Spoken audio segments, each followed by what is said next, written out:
5, 4, 3, 2,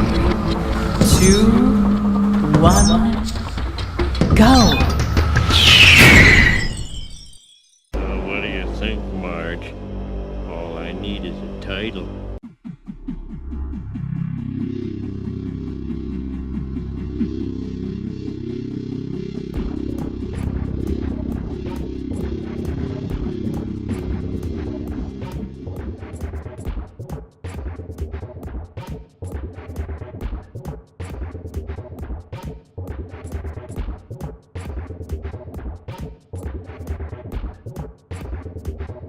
So now we take a break from all the genocidal killing and mayhem for a love story. With all the jarring turns between the book of Judges through the book of Ruth and continuing into 1 Samuel, it's a wonder the reader does not get whiplash. I will admit, however, that back when I was a theist child reading the Bible, I would often skip over the book of Ruth because, ew, girl stuff. Blech. So the story starts with Elimelech and his wife Naomi and 2 sons living in Bethlehem. However, hard times have struck the area, including a severe famine. To deal with this, Elimelech takes his family and moves eastward and settles into the lands of Moab. They stay there for 10 years, and during that time the sons grow up and marry 2 local women, Orpah and Ruth. However, the hard times continue as both Elimelech and his sons die, leaving the women husbandless. Naomi decides to return to Bethlehem but wants her daughters-in-law to stay behind. Orpah decides to stay in Moab while Naomi and Ruth head back to Bethlehem. Now, if you've been following this series, you may already know about the plight of unmarried women in the Hebrew lands. They are valued less than men, they are easily enslaved or raped into marriage, they are second-class citizens overall, and being unmarried with no family to help care for them often makes matters worse. On top of that, Naomi and Ruth have spent 10 years living in Moab, an on-again, off-again frenemy of the Hebrew people.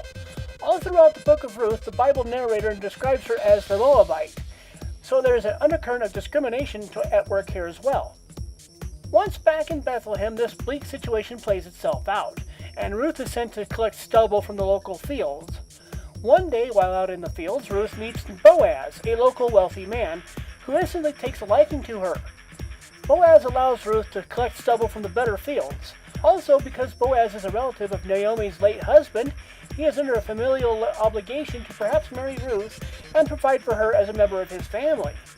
Sensing, of course, that Ruth might then be able to help her out, Naomi comes up with a plan to get Ruth and Boaz together. She has Ruth go into Boaz's house and sleep at the foot of his bed. Boaz is happy to discover that the girl from the fields that he liked apparently likes him too. He tells Ruth that he would be happy to marry her, except that there is another relative who is more closely related to the late Elimelech, so he would have first dibs. Isn't Hebrew society fun? It turns out that the relative is interested in buying some land that Naomi owns, and so Boaz and this man make a trade. Boaz will have Ruth as a wife, and the other relative will get the land. Ruth and Boaz have a son, and they name him Obed. Naomi's future is secured because of the strengthened familial ties, and Obed is the grandfather of David, as in King David. The major story here is loyalty.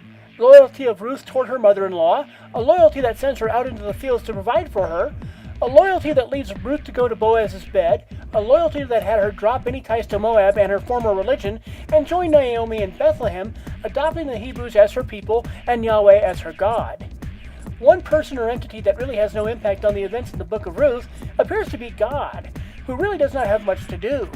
His presence is reflected in the fact that the Hebrews in the lands of Judah worship Yahweh, and Ruth is more than willing to give up the gods of Moab for the worship of Yahweh.